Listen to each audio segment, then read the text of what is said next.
Hello all, అందరికీ నమస్కారం. ఈరోజు మీరు వినబోయే కథ భానుమతి రామకృష్ణ గారు రచించిన అత్తగారి కథలు సంపుటిలో నుండి అత్తగారు అరటికాయ పొడి. రేపు నిజ శ్రావణంలో వచ్చే వరలక్ష్మి వ్రతం నాటికి గెలతో పాటు పిలకల్ని కూడా వేయాలి అరటి చిట్టమ్మ అంటూ మా అత్తగారు పెరటి వైపు తులసి తోట వెనకనున్న ఖాళీ స్థలంలో మంచి అరటికాయలు కాచే అరటి మొక్క ఒకటి నాటారు. మడిలో ఉన్నారు గనుక మడి నీళ్ళే ఓ బిందెడు ఆ అరటి చెట్టుకు పోశారు ఆయుర్దాయం పోసినట్లు. ఆ పక్కనే పందికొక్కు తవ్వి పడేసిన కరివేపాకు మొక్కను 16వసారి పాతి తిరిగి ఆ మొక్కకు మడినీళ్లతో ప్రాణప్రదానం చేశారు.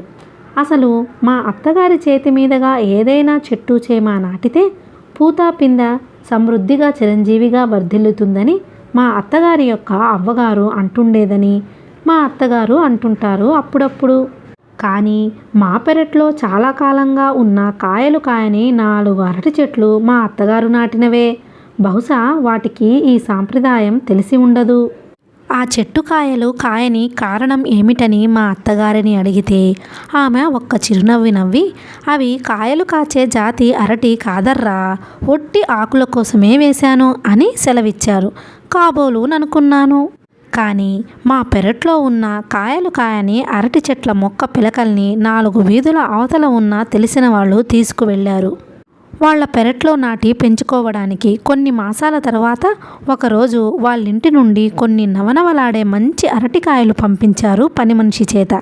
ఎక్కడవని విచారిస్తే, మీ ఇంటి నుంచి తీసుకువెళ్ళిన అరటి చెట్ల కాయలేనమ్మా అన్నదా పని మనిషి.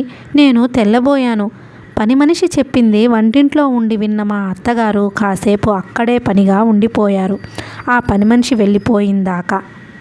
తర్వాత చాలాసేపటికి వంటింట్లో నుంచి బయటికి వచ్చారు. పని మనిషి చెప్పింది విన్నారా అన్నాను. ఆహా, విన్నాను. అదే ఆలోచిస్తున్నాను. బహుశా ఆ 4 అరటి చెట్లు మన పెరటిలో కాయలు కాయకపోవడానికి కారణం భూదేవి అన్నారు మా అత్తగారు సీరియస్గా ముఖం పెట్టి. 2వ కారణం నీరు పారుదల చాలదు అన్నారు. ఈసారి మా అత్తగారు చెప్పిన దాని మీద నాకు నమ్మకం కలగలేదు. అసలు ఆ అరటి చెట్లు కాయలు కాయకపోవడానికి ఒక విధంగా మా అత్తగారే కారణం. తెరిపి లేకుండా తల్లులు పిల్లలతో సహా మా అత్తగారి భోజనానికి ఆకులు అందించడంతోనే సరిపోయిందా అరటి చెట్టు జీవితం. కాయలు కాచే అవకాశం మా అత్తగారు ఇవ్వందే రెక్కలు తెగిన పక్షుల్లా నిలబడ్డ ఆ అరటి స్తంభాల పాలిట మరొక రాక్షసుడు కూడా ఉన్నాడు. వాడే వీడు లాంటి మా వంటవాడు. పేరు అప్పులు. పూర్తి పేరు అప్పలచారి. మా అత్తగారే వాణ్ణి ముద్దుగా అప్పులు అంటారు. మేమంతా వాణ్ణి చారి, చార్లు, చారు వగైరా తోక పేర్లతో పిలుస్తుంటాం. అప్పులు ఒట్టి ఆచారి మాత్రమే కాదు, బ్రహ్మచారి కూడా. తనను పెళ్లాడాల్సిన మేనమామ కూతురు పెళ్లాడనని ఖచ్చితంగా చెప్పేసిందట. చెప్పడమే కాదు, అసలు నీలాంటి ఆడంగివాడికి పెళ్ళి అనవసరం. ఏ పిల్లనో పెళ్ళాడి దాని జీవితం నాశనం చేయకు, ఎక్కడో ఓ చోట వంట చేసుకొని బ్రతుకు అని మన వాడికి సలహా కూడా ఇచ్చిందట. మరి పెళ్ళి లేకుండా జీవితాంతం బ్రహ్మచారిగా ఉంటావట్రా, ఎవరో ఒక పిల్లని చూసి పెళ్ళాడాలి గాని అంటూ మా అత్తగారు అంటే, నాకెవరు పిల్లనిస్తారమ్మా, నన్నెవరు తెలిసిన వాళ్ళ ఇళ్లల్లోని పిల్లలు చేసుకోరు అని కళ్ళు తుడుచుకునేవాడు మా అప్పులు ఆడదానిలా. ఛీ పిచ్చి కుంక, నీకేంరా నిక్షేపంలా ఉన్నావు, ఉండు నేను విచారిస్తాను, ఏదైనా సంబంధం ఉందేమో అంటూ మా అత్తగారే అప్పుల పెళ్లి బాధ్యతలు అమాంతంగా నెత్తిన వేసుకున్నారు ఒకరోజు. ఆనాటి నుండి అప్పులు మా అత్తగారి యొక్క భక్తుడు భృత్యుడు కూడా. ఆమె కష్టపడకుండా అన్ని పనుల్లోనూ సహాయపడుతుండేవాడు, ఒక్క వంట పనిలో తప్ప. ఆమె సంతోషిస్తుందని ప్రొద్దుటే పూజా మందిరం ముందు కూర్చొని భక్తిగా సుప్రభాతం చదివేవాడు. వంటయ్యాక మా అత్తగారికి ఎదురుగా కూర్చొని సంగీతం పాడేవాడు.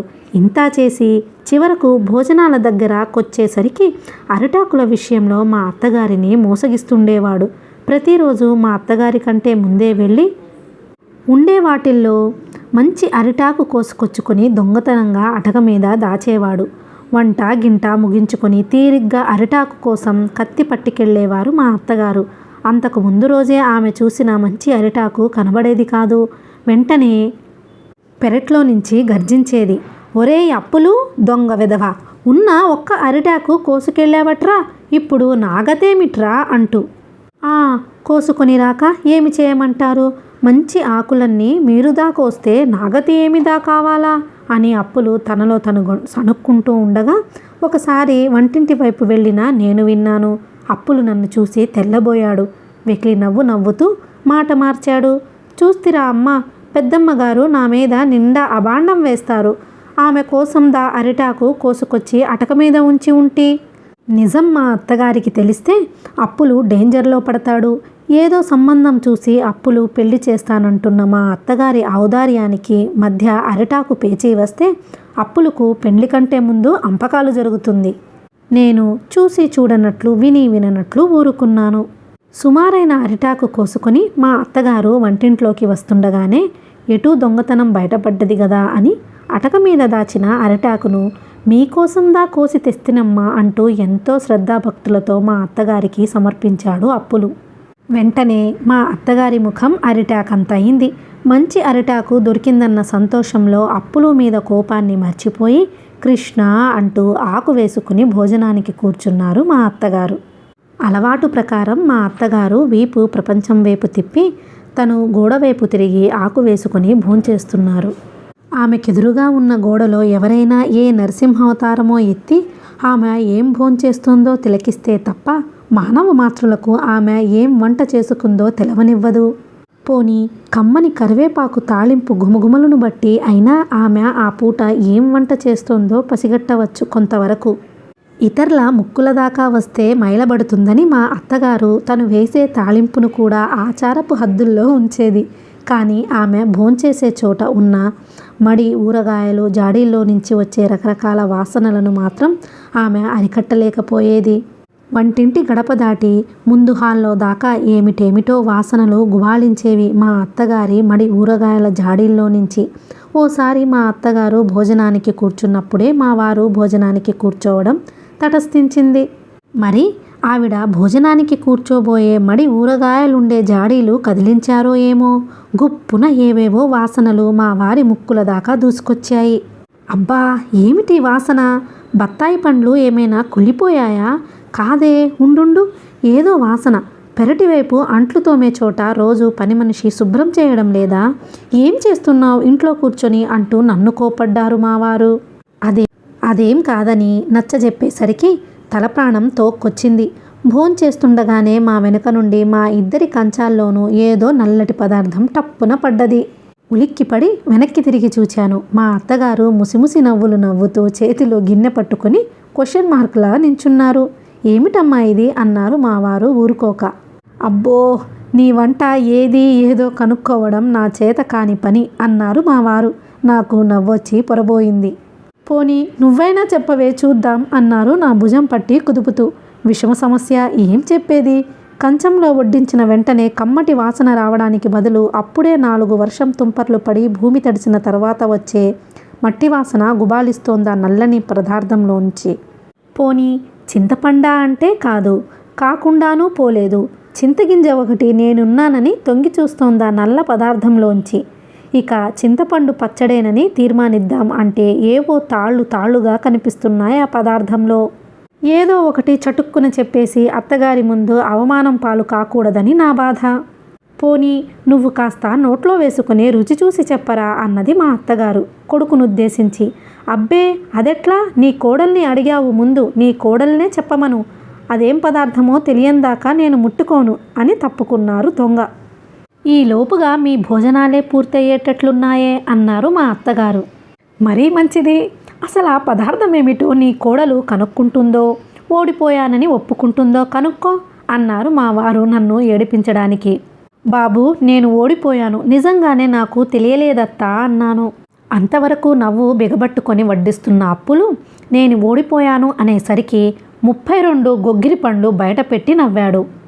అయ్యో, అదేం నిండా కష్టమని అమ్మగారు నన్ను చెప్పమంటారా ఆ పదార్థం ఏమని అన్నాడు సింగరాయ కొండలో పుట్టి శ్రీరంగంలో పెరిగిన ఈ అప్పులు. చెప్పరా అన్నారు మా వారు ఆ నల్ల పదార్థాన్ని మా అత్తగారు చూడకుండా అప్పడం కిందకి తోస్తూ. అప్పులు నిర్లక్ష్యంగా నవ్వుతూ తేలిగ్గా వెంకాయ పచ్చడి అన్నాడు. పక్కున నవ్వేసరికి మావారికి నాకు కూడా పొరబోయి దగ్గొచ్చింది. శబ్దం లేకుండా మూతి మీద వేలేసుకుని మా అత్తగారు కూడా కాసేపు నవ్వి, ఓరి నీ తాడు తెగ, వెంకాయ కాదురా వంకాయ అని ఎన్నిసార్లు చెప్పాన్రా, ఇన్నాళ్లుగా మా ఇంట్లో వంట చేస్తూ ఇంకా నీకు తెలుగు సరిగా వచ్చి అఘోరించలేదేమిరా పిచ్చి కుంక అని మందలించారు. అప్పులు సిగ్గుపడ్డాడు. పోనీ ఇప్పుడైనా తినండర్రా, పచ్చడి పేరు తెలిసిందిగా అన్నారు మా అత్తగారు. అయ్యో నాకు సహించది పచ్చడి అని తప్పుకున్నారు మా వారు. అదేమిట్రా, చిన్నప్పుడు ఆ చెంచు రాక్షసి చేస్తే తినేవాడివి గదు ఈ పచ్చడి అన్నారు మా అత్తగారు కాస్త చిన్నబుచ్చుకొని.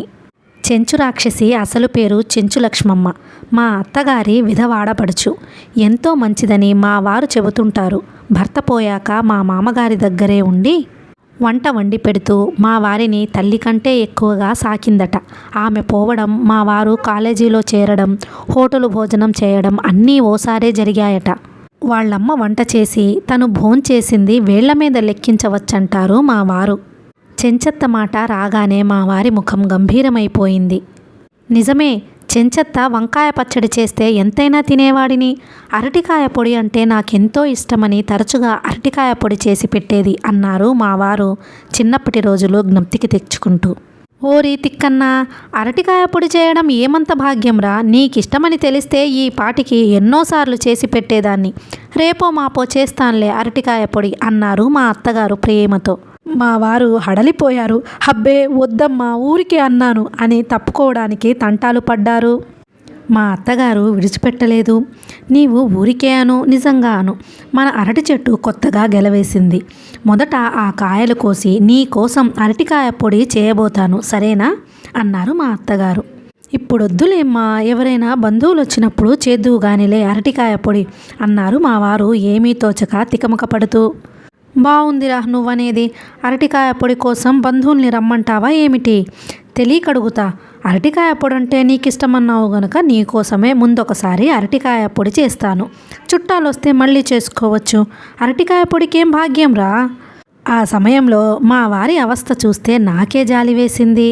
మజ్జిగన్నం కూడా సరిగా తినకుండా చేయి కడుక్కోవడానికి లేచారు. అయినా మీకెందుకు అనవసరంగా శ్రమ, అప్పులు చేత చేయించండి అరటికాయ పొడి అన్నాను మా వారిని ఆపద నుండి కాపాడడానికి. అయ్యో నెత్తి రాత, అప్పులకి అరటికాయ పొడికి 600 మైళ్ళ దూరం అని నీకు మాత్రం తెలియదా ఏమిటి?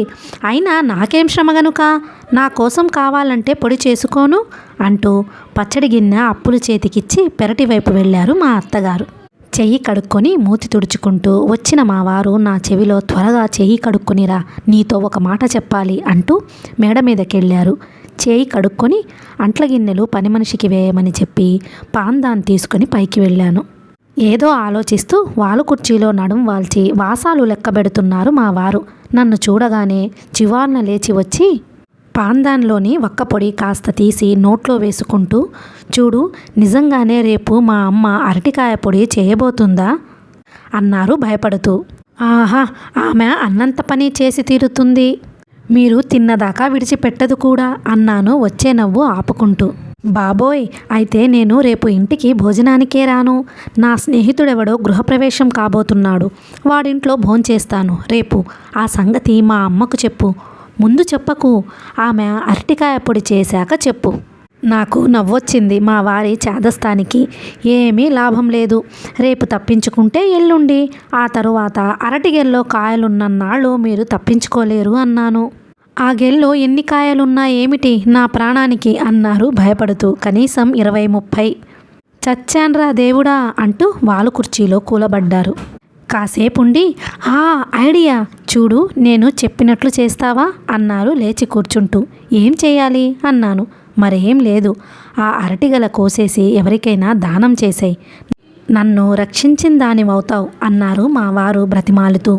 బాబోయ్, మీ అమ్మ బ్రతికుండగానే ఆమె చూసిందంటే, ఆమె చూడకుండానే ఆ గెల కోసి నా కారు వెనక డిక్కీలో పడి ప్రొద్దుటే వెళుతూ మన పక్కింటి భాస్కరం గారింట్లో పడేసిపోతాను అన్నారు. పోనీ అదేదో గృహప్రవేశానికి వెళ్ళాలన్నారుగా, రేపు వాళ్ళింటికే పట్టుకెళ్ళండి అన్నాను. అది రేపు కాదులే, వచ్చే శుక్రవారం. మరి భోజనానికి వెళ్ళాలన్నారుగా రేపు, ఏం హోటళ్ళు లేవు? అయ్యో ఏం కర్మ అండి, హోటల్లో భోంచేయడానికి పోనీ దూరంగా ఉన్న తెలిసిన వాళ్ళింటికి ఎవరింటికైనా పట్టుకెళ్ళి ఇవ్వకూడదు ఆ గెలను? ఏం పక్కింటి వాళ్ళేం పాపం చేశారు అన్నారు మా వారు. పొరపాటున మీ అమ్మకు తెలిస్తే నిన్నెవరు చెప్పమన్నారు? ఆమెకు అంతగా గొడవ చేస్తే గృహప్రవేశానికి పట్టుకెళ్ళాలని చెప్పు. గృహప్రవేశం ఎప్పుడో ఏమిటో ఆమె అడగొచ్చిందా ఏమిటి? ఏం సరేనా అన్నారు నా సమాధానం కోసం. అలాగే అన్నాను. చివర్న మా వారు చెప్పింది నచ్చింది. కానీ చీకటితో లేచి అరటిగెల కోసి కారులో పడేస్తాను. మరి మీ అమ్మ లేచే ముందే కారు తీసుకెళ్ళి పోవాలి, లేకపోతే చిక్కొస్తుంది అన్నాను 9ంటికి నిద్రలేచే మా వారికి వార్నింగ్ ఇస్తూ. ఓ ఎస్ అలాగే, అలారం పెట్టు 5ంటికి అన్నారు ఆవలిస్తూ. తెల్లారు గట్ల అలారం మూతకు అదిరిపడి లేచాను. మా వారు మంచి గుర్రు పెట్టి నిద్రపోతున్నారు. అలారం పెట్టమన్న మనిషి అరటిగెల కోసిందాకా మా వారిని లేపదలుచుకోలేదు. చప్పుడు కాకుండా మేడ దిగి వెళ్ళి పెరట్లో ఓ మూల గుడిసెలో ఉన్న తోటవాడు ఏడుకొండల్ని పిలిచాను నెమ్మదిగా. ఎవరది అంటూ గుడిసెలో నుంచి దూసుకువచ్చాడు ఏడుకొండలు. నన్ను చూసి కళ్ళు నులుపుకుంటూ అమ్మగారా అన్నాడు కంగారు పడుతూ. ఉష్ అరవకు, చూడు కత్తి తీసుకుని నా వెంటరా అంటూ ముందుకు నడిచాను. డిటెక్టివ్ నవల్లోని విలన్లాగా. ఏడుకొండలు కత్తి తెచ్చాడు. అందంగా ఉన్న ఆ అరటిగెలను కోయించెయ్యడానికి నా మనసు ఎంతో బాధపడ్డది. ఆనాడు పితృవాక్య పరిపాలన కోసం పరశురాముడు తల్లిని నరికివేసినట్లు భర్తృవాక్కు పాలన కోసం నేను అరటిగెలను కోయించక తప్పలేదు. కోయించిన గెలను కారులో పెట్టించి మళ్ళీ చప్పుడు కాకుండా మేడ మీదకెళ్ళాను. మా వారు బ్రహ్మాండంగా గురకలెడుతున్నారు. ఇంక నేనే ఒక అలారం కాక తప్పలేదు. ఉలిక్కిపడి లేచారు. లేవండి త్వరగా, ఆ అరటిగెల కోసేశాను. ఎందుకు అన్నారు నిద్రమత్తులో. ఎందుకేమిటి, మీరేగా కోయించమన్నారు. త్వరగా లేచి తీసుకువెళ్ళి పక్కింటి వాళ్ళకిచ్చిరండి, కారులో పెట్టాను గెల. అబ్బా నీవే తీసుకెళ్ళి ఇవ్వు, నన్ను డిస్టర్బ్ చేయకు, నిద్రొస్తుంది అని అటు తిరిగి పడుకున్నారు. చచ్చాన్రా భగవంతుడా, కథ అడ్డం తిరిగింది. చూడండి మిమ్మల్నే, మీ అమ్మ లేచే టైం అయింది. మీరు ఏ మాత్రం బద్దకించినా మీ అమ్మ చేయబోయే అరటికాయ పొడి తినాల్సి ఉంటుంది. ఈ రోజు నుండి వరుసగా గెలలో కాయలు అయిపోయిందాకా. బాబోయ్ ఇదిగో లేచాను అంటూ మా వారు తేలు కుట్టినట్లు తుళ్ళిపడి లేచారు. అప్పటికి కానీ మా వారి నిద్రమత్తు వదల్లేదు. పెరటివైపు తలుపు తీసిన చప్పుడైంది. నా గుండెల్లో రైళ్లు పరిగెత్తడం మొదలెట్టాయి. మా అత్తగారు లేచారు. పెరటివైపే వెళుతూనే అరటిగెల కనిపించకపోతే ఏడుకొండల్ని కేకేసి అడుగుతోంది. వాడు చెప్తాడు, నన్ను పిలుస్తుంది. ఏమండోయ్ త్వరగా కారు తీసుకెళ్ళండి, మీ అమ్మ లేచారు అన్నాను కంగారు పడుతూ. అయ్యయ్యో ఇదిగో వచ్చేశాను అంటూ ముఖం కడుక్కొని చొక్కా వేసుకొని గబగబా మెట్లు దిగి కిందకెళ్ళారు. బెడ్ కాఫీ తీసుకుని అప్పులు ఎదురయ్యాడు. చీచీ వెధవ శకునం పోయిందిరా, ఈ రోజంతా ఖరాబు నీ శకునంతో అంటూ 4 అడుగులు వెనక్కి వచ్చి తిరిగి మెట్లు దిగి కారు తీసుకుని గేటు బయటకు వెళ్ళిపోయారు మా వారు. ఉన్నట్లుండి మా అత్తగారి కేకలు మేడ మీదకు వినిపించాయి. చచ్చాను. ఇక నన్ను పిలుస్తుందేమిటి, పిలిచింది. వస్తున్నానత్తా అంటూ బళ్ళోకెళ్ళినట్టు పెరటి వైపు ఉన్న మా అత్తగారి దగ్గరికి వెళ్ళాను. అది కాదే, అరటిగెల అంత తెల్లవారి గట్లా కోయించాల్సిన అవసరమేమొచ్చింది? కారులో పెట్టించావట్నే, ఎందుకు? అసలు కారేది? మీ అబ్బాయే తీసుకెళ్లారు. మరి కారులో నీవు అరటిగెల పెట్టిన సంగతి వాడికి తెలుసా? ఆయనే కోయించి కారులో పెట్టమన్నారు. తన స్నేహితుడింట్లో ఈరోజు గృహప్రవేశమట, తీసుకెళ్లారు వాళ్లకు ఇవ్వడానికి అన్నారు నీళ్లు నములుతూ. అయ్యో నెత్తిరాత, శ్రావణం శుక్రవారం పూట తొలిసారి వేసిన నిక్షేపం లాంటి అరటిగెలను నీవెట్లా కోసిచ్చావు, వాడెట్లా తీసుకువెళ్ళాడు? హవ్వ, అయినా నీవు నన్నెందుకు లేపలేదు? ఏం చెప్పేది? తల వంచుకొని మాట్లాడక ఊరుకున్నాను. అప్పులు చేతులు కట్టుకొని వినయంగా మా అత్తగారి ముందు నిలబడ్డాడు. ఏడుకొండలు అరటి చెట్టు పక్కనే నిలబడ్డాడు తల వంచుకొని దోషిలాగా. ఇంకా చూస్తూ నిలబడ్డావేమిట్రా, గెల కోసిన వెంటనే అరటి చెట్టు కొట్టేయాలని తెలియదు అని గర్జించారు మా అత్తగారు. అరటి చెట్టు మొదలంటూ నరికేసి ఊచలు తీసుకువచ్చి మా అత్తగారి ముందుంచాడు. ఎందుకు ఇవి, అఘోరించనా? తీసుకెళ్ళి దిబ్బలో పారే. బంగారం లాంటి అరటిగెల ఊళ్ళో వాళ్ళకిచ్చి ఈ బోడి పూచలు తింటానికా ఇన్నాళ్ళు పెంచిందా అరటి చెట్టును? చీచి, మనుషులకు బుద్ధి జ్ఞానం అంటూ ఉండాలి. అసలన్నీ వాడికి ఆ తండ్రి బుద్ధులే వచ్చాయి.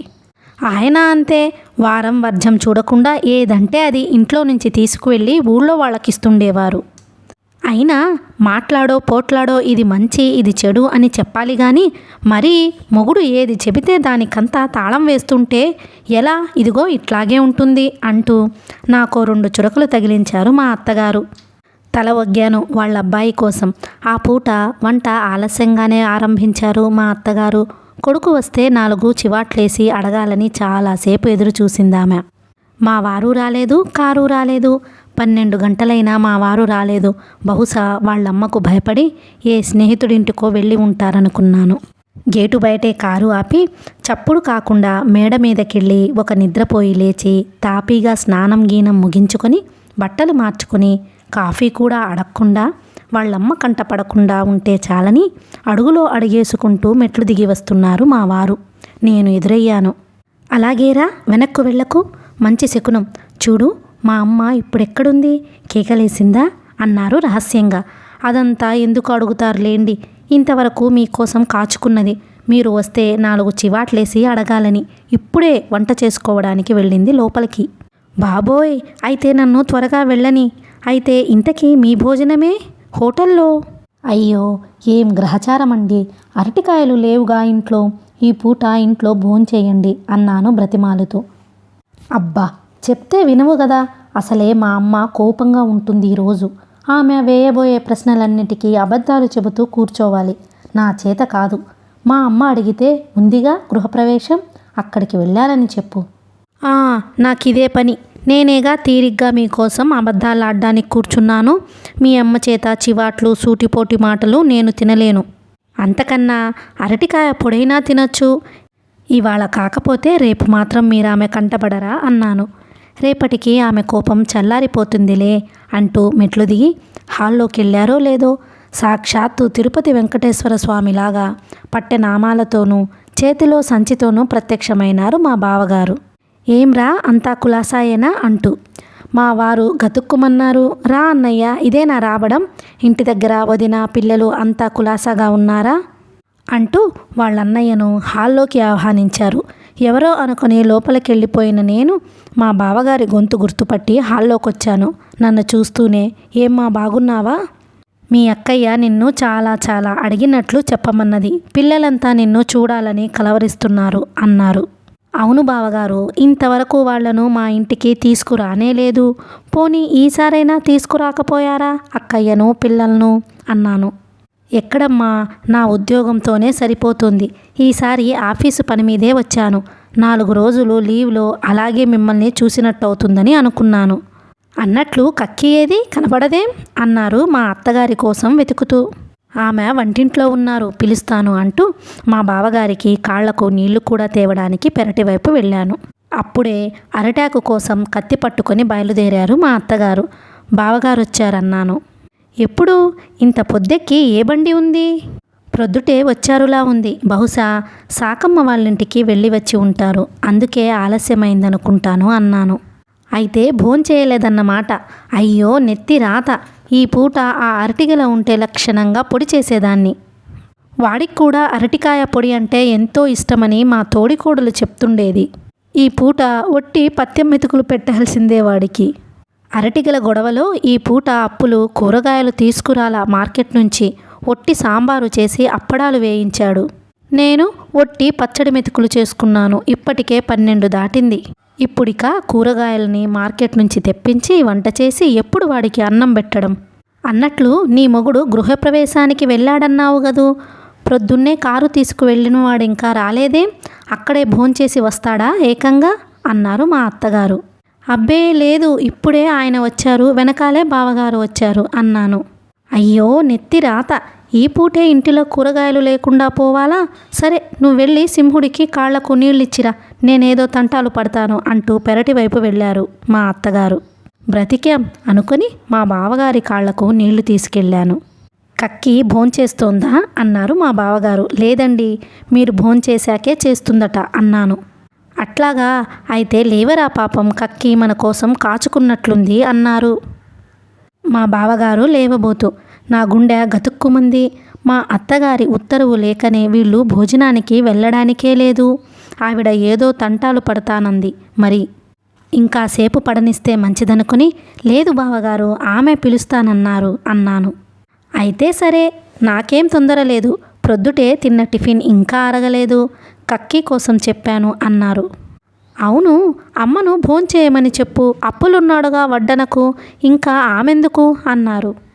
మా వారు కొంపదీసి వాళ్ళమ్మ ఏ పదార్థమైనా వడ్డించడానికి వస్తుందేమోనన్న భయంతో, ఆమె స్వయంగా మీకు వడ్డిస్తారట అన్నాను మా వారిని ఏడిపించడానికి.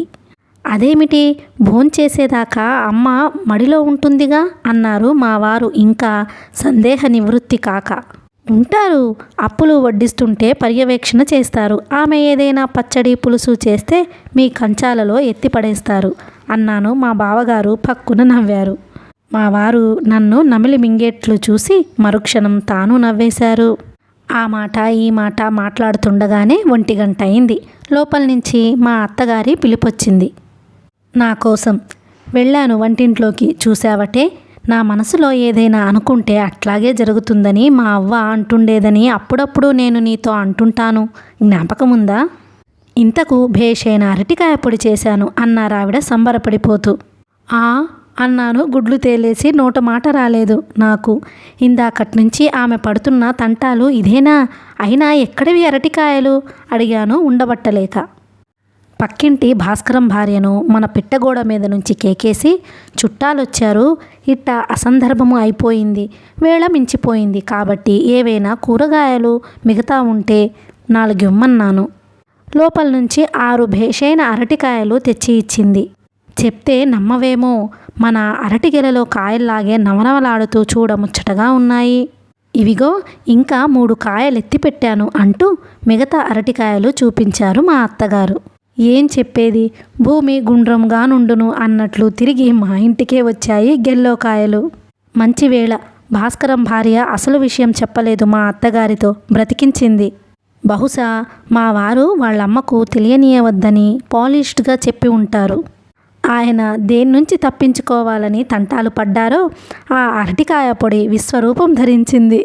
నేను దిగులుగా నిలబడి ఉండడం చూసిన మా అత్తగారు హుషారుగా, ఏమిటే అట్టా దిగులుబడి నిలబడ్డావు, మన అరటిగెల పోతే పోయింది, పక్కింటి వాళ్ళ పుణ్యమా అంటూ మంచి అరటికాయలు దొరికాయి సమయానికి. నీ మొగుణ్ణి సింహుణ్ణి భోజనానికి రమ్మను, ఒరే అప్పులు వాళ్ళిద్దరికీ వడ్డించరా అన్నారు. అరటికాయ పొడి మా అత్తగారు చేశారన్న విషయం తెలిస్తే మా వారు అసలు భోజనానికే కూర్చోరేమో. మళ్ళీ నాకు విషమ సమస్య అయింది. హాల్లోకి వెళ్ళాను. అత్త భోజనానికి పిలుస్తోంది అన్నాను నెమ్మదిగా. మేము ఎప్పుడో రెడీ, లేవరా అంటూ పైన తువ్వాలు వేసుకుని మా మావగారు లేచారు. మా వారు నన్ను చూసి, వాళ్ళమ్మ ఎక్కడుంది, అరటిగెల సంగతి మళ్ళీ ఏమైనా గొడవ చేస్తోందా, ఏమైనా వడ్డించబోతోందా, ఏ మూడ్లో ఉంది, కోపంగా ఉందా ఇత్యాది ప్రశ్నలన్నీ భరతనాట్య భంగిమలతో సైలెంట్గా అభినయించారు. అన్నిటికీ చిరునవ్వు నవ్వి ఊరుకున్నాను. ఏం చెప్పినా చిక్కే. భోజనానికి కూర్చున్నారు అన్నదమ్ములిద్దరూ. ఏంరా సింహం, ఎన్నాళ్ళకొచ్చావు, మమ్మల్నంతా మర్చిపోయినట్లున్నావే అంటూ చేతిలో అరటికాయ పొడి గిన్నె ధరించి రంగంలో ప్రవేశించారు మా అత్తగారు. ఎక్కడ అరటిగెల సంగతి వస్తుందోనని భయంతో తల వంచుకొని కూర్చున్నారు మా వారు. ఎక్కడ కక్కి, పిల్లలతోనూ నా ఉద్యోగంతోనూ సరిపోతుంది. పెద్ద పిల్ల పెళ్ళీడుకొచ్చింది, 2వ వాడికి టైఫాయిడ్ వచ్చి ఇప్పుడే లేచి తిరుగుతున్నాడు, చంటిదానికి ఎప్పుడూ ఏదో జబ్బు, నీకు తెలియందేముంది, ఇల్లు కదలడానికి అవకాశమేముంది అన్నారు మా బావగారు. మరి సంసారం అన్న తరువాత ఉండవట్రా, నీవంటే మీ అబ్బకు ఒక్కడివే కొడుకువి గనుక రాజులాగా పెరిగావు. మరి 4 పిల్లలు జల్లలు అన్న తరువాత మాటలా, ఏదో సామెత చెప్పినట్లు, ఒరే అప్పులు అన్నం వడ్డించరా వాళ్ళిద్దరికీ అని ఆజ్ఞాపించారు మా అత్తగారు. మా వారు వాళ్ళమ్మ చేతుల్లో ఉన్న గిన్నె చూడలేదు. అప్పులు అన్నం వడ్డించిన వెంటనే వార్నింగు లేకుండా మా అత్తగారు అరటికాయ పొడి వడ్డించేశారు. మా వారు గతుక్కుమన్నారు. కానీ ఆమె ఏం వడ్డించిందో పసిగట్టలేకపోయారు. మా అత్తగారి వంటలో అదొక విశేషం. వడ్డించిన వెంటనే ఫలానా అని కనుక్కోవడం బ్రహ్మతరం కాదు. ఇదేమిటి కక్కి అన్నారు బావగారు పొడిని పరీక్షిస్తూ. అయ్యో తిక్కన్నా, ఏమిటని అడుగుతావేమిట్రా, అరటికాయ పొడిరా. మా వారు త్రిల్లిపడ్డారు. నా వైపే కోపంగా చూశారు. నేను తలుపు వెనక్కు తప్పుకున్నాను.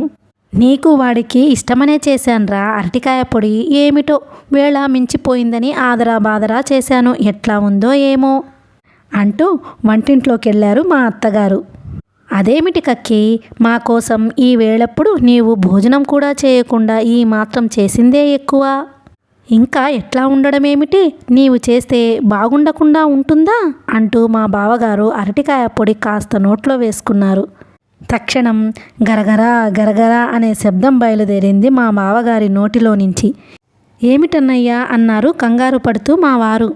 అబ్బే ఏమీ లేదురా, ఈ అరటికాయ పొడి ఉంది చూశావు, కాస్త జాగ్రత్తగా చేయాలి. ఏ మాత్రం అజాగ్రత్త చేసినా కష్టం అంటూ గ్లాసెడు నీళ్లు నోటిలో పోసుకొని గరగరా శబ్దాన్ని గలగరించి మింగారు మా బావగారు. ఇదిగో ఈ పొడి బాగా కుదిరిందిరా, వేడివేడిగా కూడా ఉంది, కాస్త తిని చూడండి అంటూ మా అత్తగారు వంటింట్లో నుంచి మరి కాస్త అరటికాయ పొడి తీసుకువచ్చి వద్దంటున్నా వినకుండా బలవంతంగా వడ్డించింది. అంతవరకు మా వారు తాకనే లేదు అరటికాయ పొడి. ఎంతో ఆప్యాయంగా మా అత్తగారు రెండవసారి వడ్డించిన అరటికాయ పొడిని విధి లేక భయపడుతూ కాస్త నోటిలో వేసుకున్నారు మా బావగారు. అన్నగారేమైనా అనుకుంటారనో ఏమో, మా వారు ధైర్యం చేసి కాస్త పొడి నోటిలో వేసుకున్నారు. ఈసారి కరకరా కరకరా శబ్దాలు బయలుదేరాయి. ఒక్క క్షణం నోరు మూసుకొని అన్నదమ్ములిద్దరూ ఒకరి ముఖాలొకరు చూసుకున్నారు. ఆ శబ్దాలు ఎక్కడి నుంచి వస్తున్నాయా అని. వాళ్ళిద్దరి నోటిలో నుంచే వస్తున్నాయని గ్రహించిన వెంటనే గబుక్కున చెరో గ్లాసుడు నీళ్లు నోటిలో పోసుకొని ఆ కరకరా శబ్దాన్ని మింగేశారు. మా అత్తగారు మూతి మీద వేలేసుకొని వాళ్ళిద్దరినీ ఆశ్చర్యంగా చూస్తూ, ఇదేమిట్రా అరటికాయ పొడి తినటానికి ఇంత అవస్థ పడుతున్నారు అన్నది. అబ్బే లేదు కక్కి, అరటికాయ పొడి తినటానికి అవస్థేముంది అన్నారు మా బావగారు గ్లాసు కింద పెడుతూ. మరేమైనా రాళ్ళు రప్పలు ఉన్నాయా? అబ్బే అవుంటే దొరికిపోతాయి. సాధారణంగా వేపుడుతో కలిసిపోయేవి బొగ్గులు, తాళింపులో కలిసిపోయే వాటిల్లో ఆవాల్లోనే ఇసుక, ఇవి రెండు కాస్త జాగ్రత్తగా చూడకపోతే చిక్కు అంతే అన్నారు మా బావగారు. ఏమోరా, అన్నీ సరిగానే చూసి వేశానే. నేను కూడా కాస్త నోటిలో వేసుకొని రుచి చూశాను. మరి నువ్వనే ఇసుక బొగ్గులు నా నోటికి తగల్లేదే అన్నారు మా అత్తగారు. దానికి కారణం ఉంది కక్కి, మాకు పండ్లున్నాయి గనుక నమిలాం, నీకు పండ్లు లేవు గనుక మింగేసుంటావు, అందుకే నీకు తెలియలేదు. అరటికాయ పొడిలో అరటికాయ కాక ఇంకా ఏమేమున్నాయో అన్నారు మా బావగారు మా వారితో పాటు మజ్జిగన్నం కలుపుకుంటూ. తలుపు వెనుక ఉన్న నేను నవ్వు ఆపుకోలేక తంటాలు పడ్డాను. అయ్యో నెత్తి రాత, ఇంతకు ఇద్దరు తినలేదేమిట్రా అరటికాయ పొడి అంటూ దవడలు నొక్కుకున్నారు ఆశ్చర్యంగా మా అత్తగారు. అదేమిటి కక్కి, గంగి గోవు పాలు గరిటెడైనను చాలు అన్నట్లు ప్రేమతో వడ్డించింది, ఏ కాస్త తిన్నా తిన్నట్టే అన్నారు మా బావగారు. కక్కి మనసు కష్టపడడం ఇష్టం లేక. పోనీ రేపు మళ్ళీ చేసి పెడతాన్లేరా అరటికాయ పొడి, అన్నీ జాగ్రత్తగా చూసి అన్నారు మా అత్తగారు. అబ్బే ఎందుకు కక్కి, ఈ సాయంత్రం బండికెళ్ళిపోతున్నాను అన్నారు చేయి కడుక్కోవడానికి లేస్తూ. అదేమిట్రా ఇంత తొందరగా పెడుతున్నావు అన్నారు మా అత్తగారు ఆశ్చర్యంగా. అవును కక్కి, అర్జెంట్ పనులున్నాయి, ఏమీ అనుకోవద్దురా అన్నారు మా వారి వైపు తిరిగి. అబ్బే నీ పనులు ఆపుకొని ఉండమంటానా, తీరుబడి చూసుకొని మళ్ళీ వద్దువుగానిలే అన్నయ్య అన్నారు మా వారు. మళ్ళీ అన్నగారి కోసం వాళ్ళమ్మ చేసే అరటికాయ పొడి తినాలనిపిస్తుందన్న హడలుతో. అయినా 4 రోజులుంటానన్న మా బావగారికి అర్జెంట్ పనులన్నీ అనుకోకుండా రావడానికి కారణం మా అత్తగారా అరటికాయ పొడా? కథ సమాప్తం. For more such stories please like, share and subscribe the channel. Thank you.